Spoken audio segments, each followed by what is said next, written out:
The Survivor Series continues. Here's the participants, you know them already. But there is one change. Big E has been ruled out. William Regal injured him. Razor Ramon made it worse. Big E is out of the tournament. HBK gets the points by forfeit. His first points. Now, the matches that do go on in Block A, or A Block, happened in Pittsburgh. Shelton Benjamin versus Razor Ramon to open up the show. And Shelton gave him a fight here. Ever the impressive athlete, but Razor fights him off. Switchblade elbow. That puts Shelton in another dimension. And then up high for the Razor's Edge. The Crucifix Powerbomb. That lands and ends Shelton's night. Pretty quick match this one. Razor Ramon just a level or two above Shelton Benjamin, who's yet to get off the mark. Razor Ramon, though, is still very much in with a chance of winning the tournament, as is this man and this man, Drew McIntyre, AJ Styles. Although Drew McIntyre's got a little catching up to do, and he took one to the back, head first from AJ Styles there. I don't know who got the worst of that one, really, but Drew had some trouble with the light heavyweight champion until he did that. Not a very good move. Going face first into the canvas. And Drew put together a series of very powerful moves to keep AJ down for the 3 count and pick up the points in round 4. And then he gets up on the turnbuckle and lets out a big yell. That's what we came to see. Next up, this was the main event, of course, with one of the matches not occurring. Top of the table.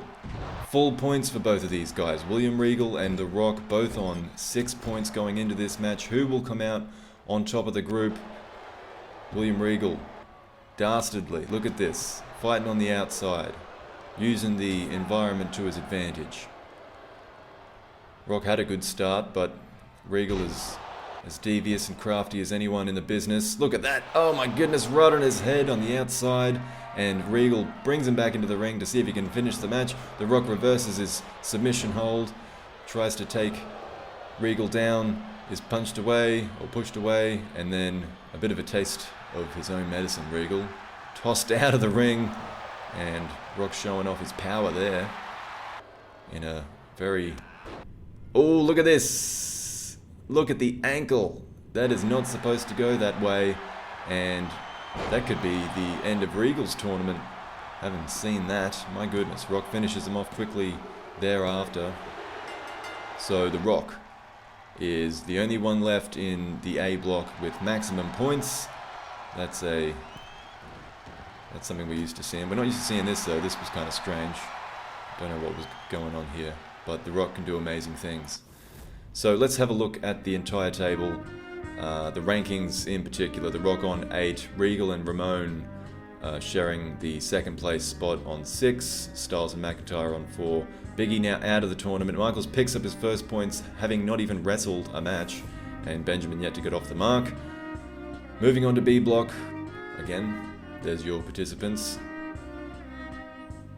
And here we go. Opening match from Buffalo, New York, Keith Lee, coming out looking for his first points against Shinsuke Nakamura. Now, what Keith Lee had going into this match is the biggest weight discrepancy in the block. Nakamura is the lightest of the people in this block, Keith Lee the heaviest, and so Keith Lee went right to work. He came out really wanting to put it on Shinsuke, I guess feeling like this was perhaps his best chance for points in the tournament so far. And if you look at this, he's really taken it to Shinsuke. All these power bombs. You'd think that that could finish some people. He's kicked out at 1. So another neat move there. Powerful move. Devastating move. Gets a 2 count at least. But you can see the frustration on Keith Lee on his body language there. Isn't sure what he can do in order to finish Nakamura, but he sticks to what was working to some degree anyway. This time though, Shinsuke fighting out of the powerbomb, comes back with kicks. We've seen this many times before, these devastating kicks to the chest and then one to the head.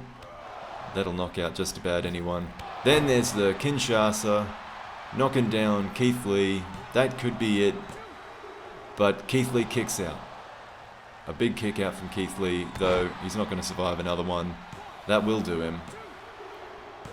Nakamura coming away with the points over Keith Lee. Yet to be off the mark, but a pretty good opener to start things in B block. Then we had Dexter Lumis and Cesaro. Not the most popular pair in this group or in the company, really, for different reasons. The referee took a little time to get warmed up in this one and a long time to make that count. But Cesaro kept it on Dexter Lumis. He strategically is looking for a quick pinfall here against Lumis, but it is a particularly good strategy against Lumis, given if he gets that head and arm choke on you, it can really do some damage. He is good at that one move at least, and when he came back, you can see it here. He had trouble getting his arms around Diesel, but he's able to do it to Cesaro here, which is a man he's actually got 15-20 pounds on.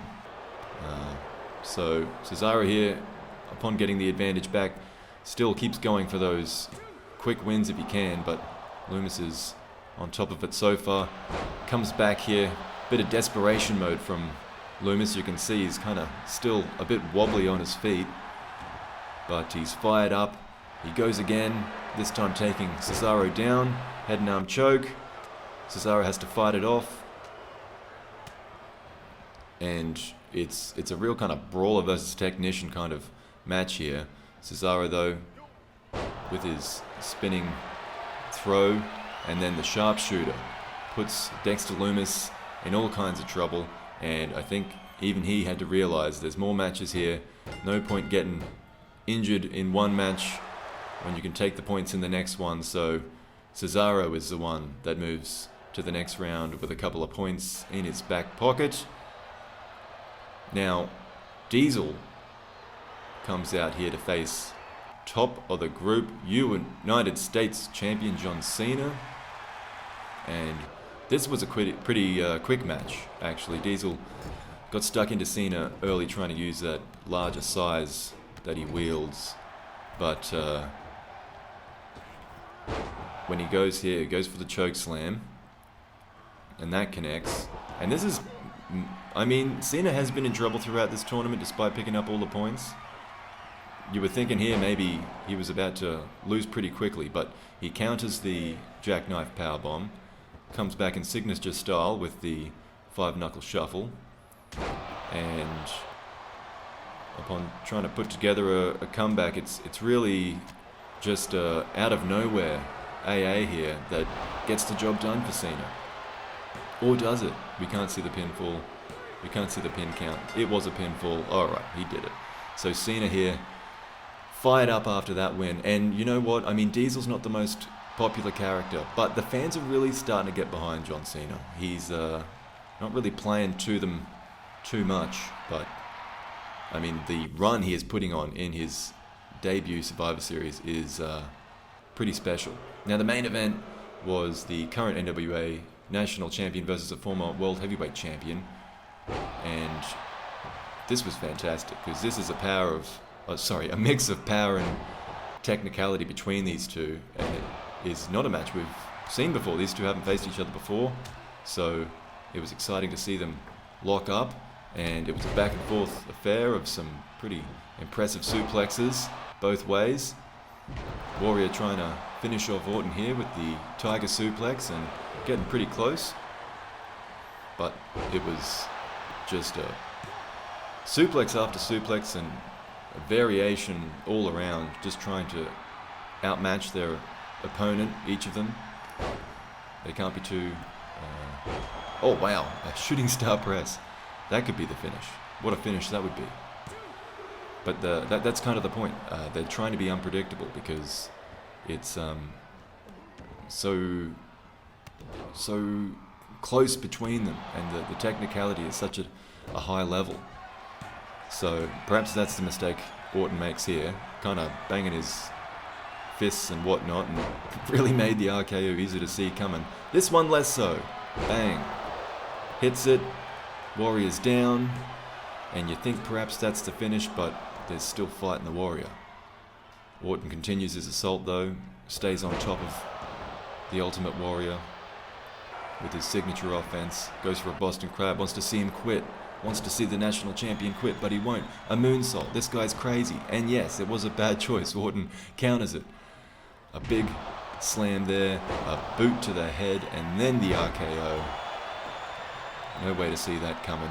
Especially when you've just had your eyeballs kicked into your skull. Randy Orton wins the match. What a match it was. Big win there for Orton.